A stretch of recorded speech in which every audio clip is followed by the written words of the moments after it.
All right, Shalom. I want to start by giving our praises, honor, and glory unto Yahweh, Bahashim Yahweh Shai, Bahashim Rachak Wadash. Double honors to the apostles and the elders of Great Millstone who teach and rule well, and also to their elders, the men that taught them. I pray the Lord have peace, blessings, and mercy upon the households of the hopeful elect.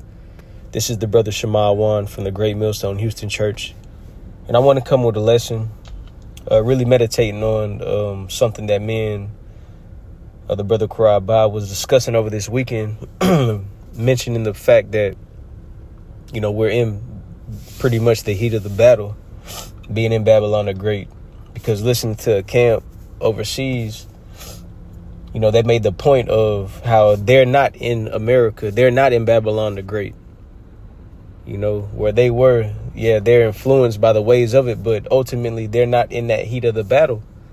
And I'm, speaking on the behalf of the Holland camp, GMS Holland, at the beginning of the camp, kicking it off, one of the brothers made mention how they're not in Babylon.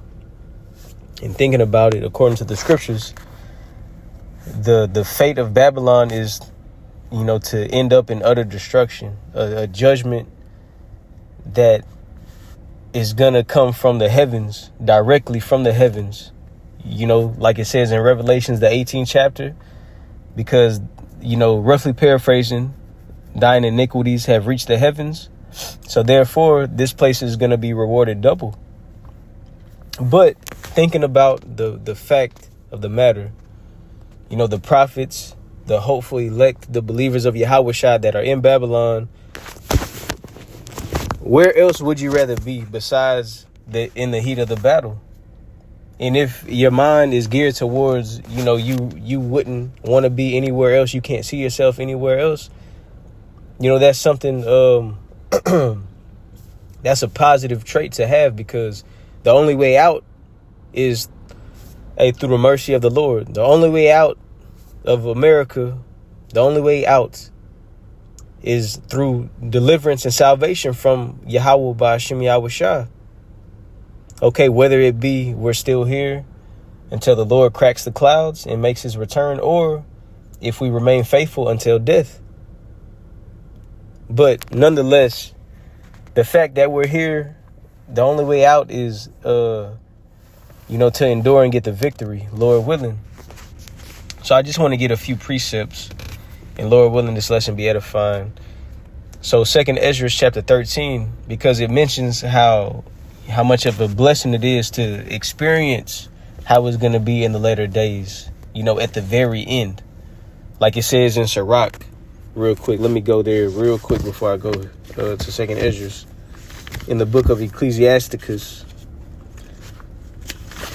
chapter 25 and verse 7, it says, there are 9 things which I have judged in mine heart to be happy, and the 10th I will utter with my tongue, a man that hath joy of his children, and he that liveth to see the fall of his enemy. And those 2 things are not experienced to its fullness while we're still in captivity under our chief enemies and our oppressors, which are the Edomites. 2nd Ezra chapter 6 and verse 9, it says, Esau is the end of the world, and Jacob is the beginning of it that followeth. So the Edomites will be ruling the earth before the Israelites inherit their promises according to the kingdom. And you could take a look around and see who has the authority on the planet Earth. Who conquers, who colonizes, who has the ultimate influence on all the nations. None other than the so-called white man.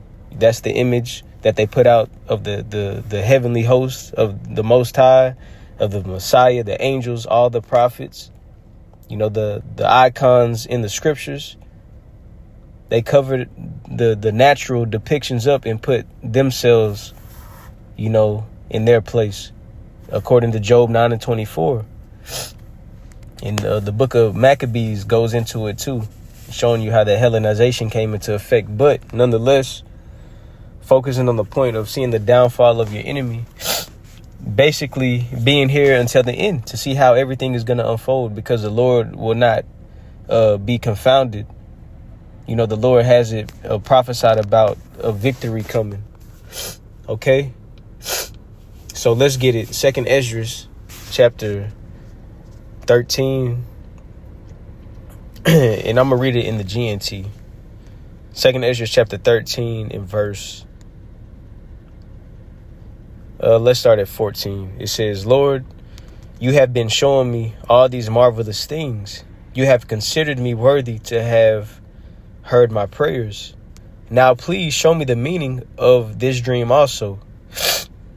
Verse 16, it says, I have been thinking how terrible it will be for the people who will be living in those days. Speaking about the last days. Because reading up, it tells you how the Lord is going to make his return. Yahweh Shai is going to make his return. And the armies are going to be gathered to make war against him. Roughly paraphrasing. And they're not going to stand a chance, and they're going to be utterly destroyed. Then after that, the Lord is going to, matter of fact, no, we don't have to go up there. Then after that, the Lord is going to basically conquer. Is going to go into the Lord conquering. Those that will be brought unto the Lord in chains. Some will be happy. Some will be sad, miserable. Some will be offered. But coming to this point is the focus of the lesson. Speaking about living in the last days to see how everything takes place. Like we got, what is that? Sirach 25:7 to see the downfall of your enemy. Okay. So with that being said, let's go back to it.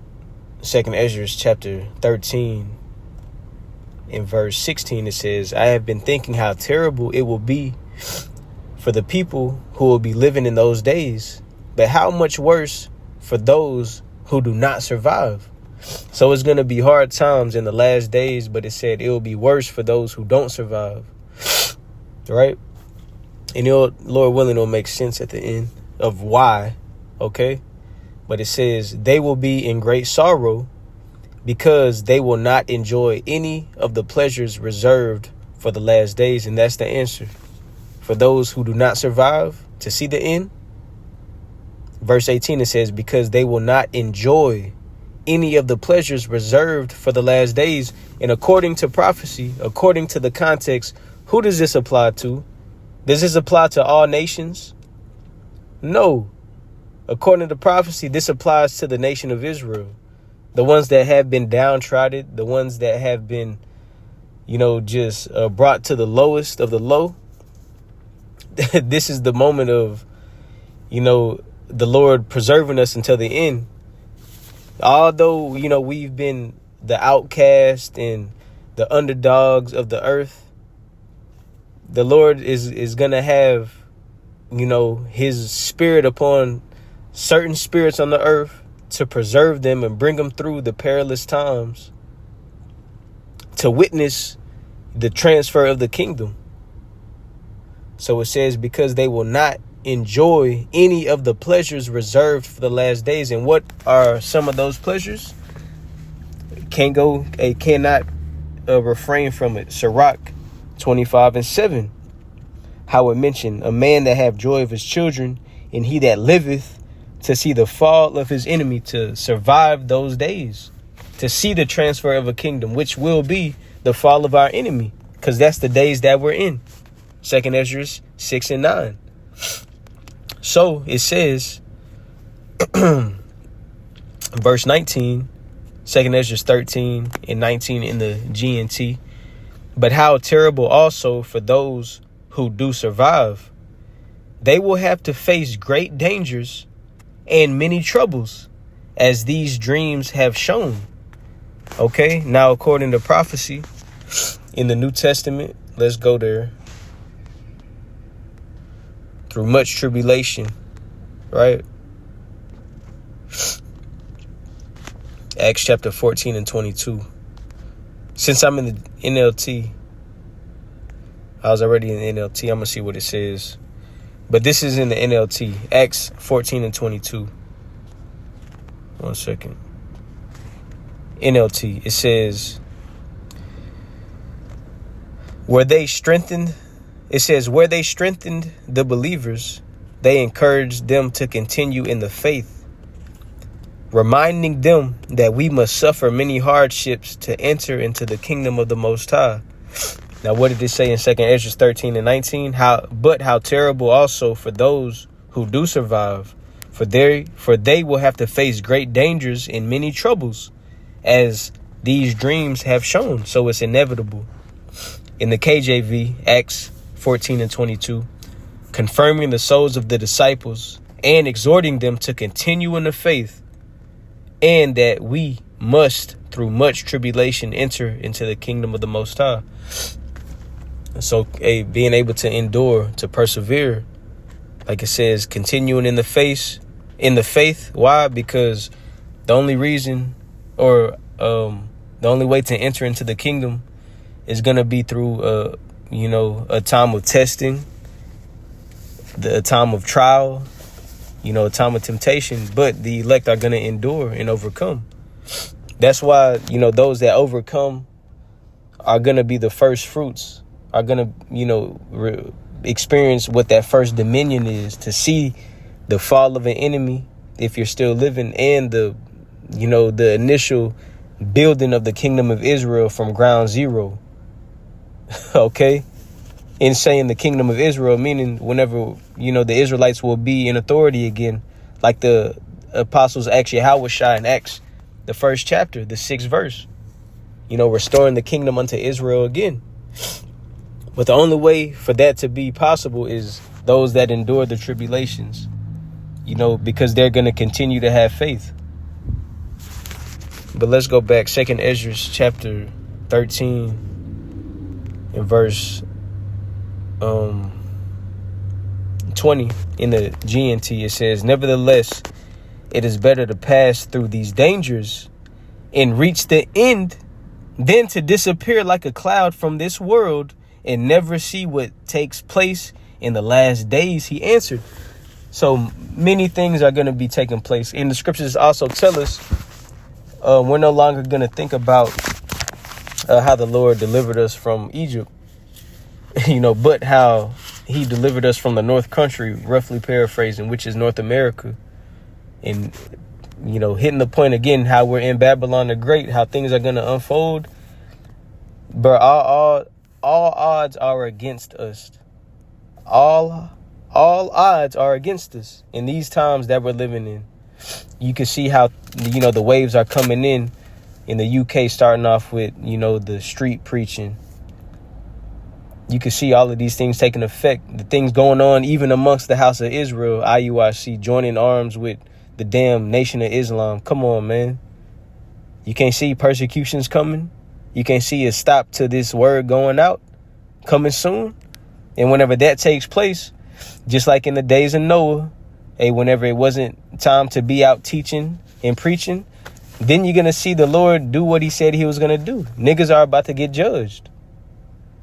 But understanding the fact we're here in Babylon the Great, what else do we have to hope for besides deliverance and salvation? Because we're here, ain't no other way out.